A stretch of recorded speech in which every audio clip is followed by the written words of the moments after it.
پھر پوری دنیا میرے خیال میں یہ سمجھتی ہے کہ دو بڑی طاقتیں ہیں جن کے پاس بہت ڈیفنس کی قوت ہے اور نیوکلیر پاورز ہیں، تو ان میں آپس میں جنگ ہونے کا امکان، یعنی کہ بہت ہی خوفناک قسم کے امکان ہو سکتے ہیں اس کے.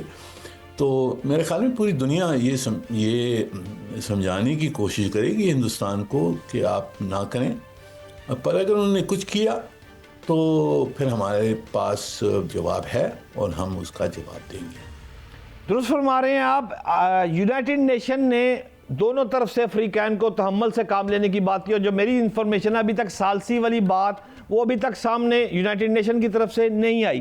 میں آپ سے یہ جاننا چاہتا ہوں کہ بھارت کشمیر پر جو یونائٹڈ نیشن کی قراردادوں کو وہ تو ردی کی ٹوکری میں ڈال دیتا ہے حضور، تو کیا یو این یا سلامتی کونسل جو ہے وہ بھارت کو باز رکھ کر خطے کو جنگ سے بچا سکتی ہے یا نہیں؟ یہ دیکھیں، یہ سلامتی کونسل میں آپ جیسے جانتے ہیں کہ ایک وہاں 5 ملک ہیں، 5 طاقتیں ہیں جن کے پاس وہ ویٹو پاور ہے. تو سلامتی کونسل سے فیصلے نکالنے کے لیے ان 5 جو طاقتیں ہیں ان کو منظور کرانا پڑتا ہے. وہ ہر وقت ممکن نہیں ہوتا ہے. اب اس وقت بھی آپ دیکھیے کہ ہندوستان کے بھی پارٹنرز ہیں وہاں، جو شاید قرارداد، اگر انفورسمنٹ ایکشن کے اوپر قرارداد ہم لے آتے ہیں تو اس کے اوپر شاید وہاں سے بھی کچھ رکاوٹ آئے گی. تو ہم نے تو دیکھنا ہے کہ ہم اپنے آپ کو کس طرح سے ڈیفینڈ کر سکتے ہیں.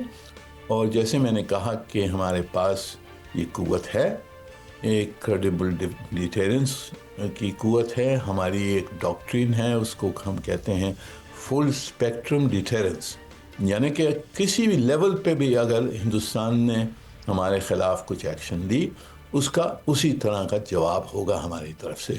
تو سلامتی کونسل تو بعد کی بات ہے. اب اگر سلامتی کونسل سے کچھ ہم نے کروانا ہوگا وہ کوشش بعد میں ہوگی.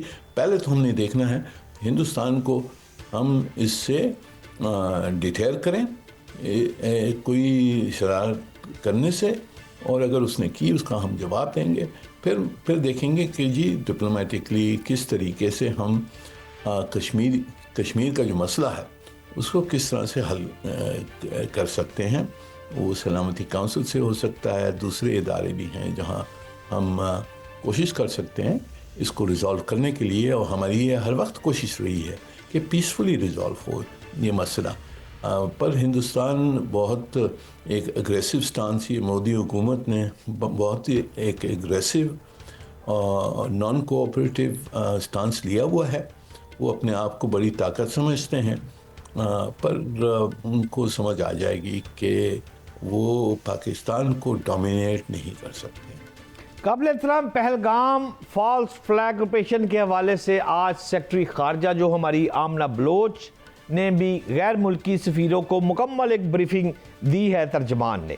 میں آپ سے یہ جاننا چاہتا ہوں کہ کیا وزارت خارجہ کی طرف سے ایسے سفارتی رابطے روٹین کی بات ہے یا ان سے کوئی بڑے نتائج بھی نکل سکتے ہیں؟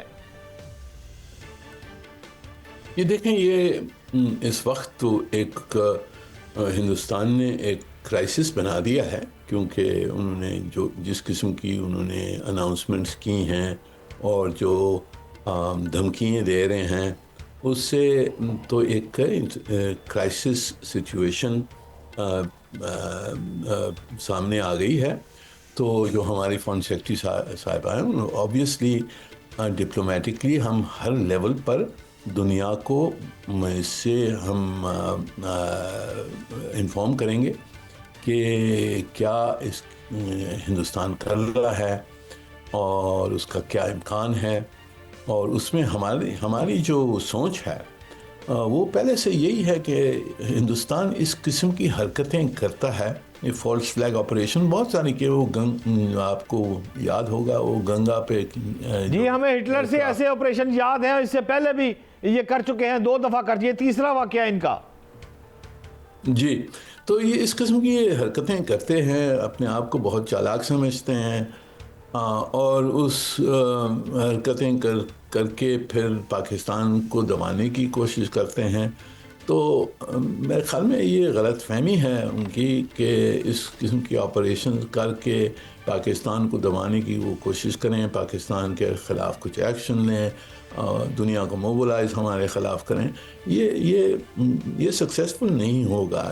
اس قسم کی یہ بہت ریکلیس اور ڈینجرس قسم کی ایکشنز ہیں جس سے پوری خطے میں پیس اینڈ سیکیورٹی برباد ہو سکتی ہے. تو دنیا کو یہ سمجھایا. پروگرام کا وقت ختم ہو رہا ہے. منیر صاحب آخری سوال شاپ جواب دیجیے گا، کیا آپ سمجھتے ہیں کہ بھارت اس وقت جو اس کے حالات ہیں اندرونی، جو لڑائیاں چل رہی ہیں، پاکستان پر پہلا وار بھارت کرنے کی پوزیشن میں ہے؟ جی دیکھیے، میں نے جیسے کہا 2 نیوکلیر طاقتیں ہیں، ان میں جنگ نہیں ہونا چاہیے. تو اس کو یہ سمجھنا چاہیے کہ اگر جنگ کرے گا تو اس کے امکان بہت خراب ہوں.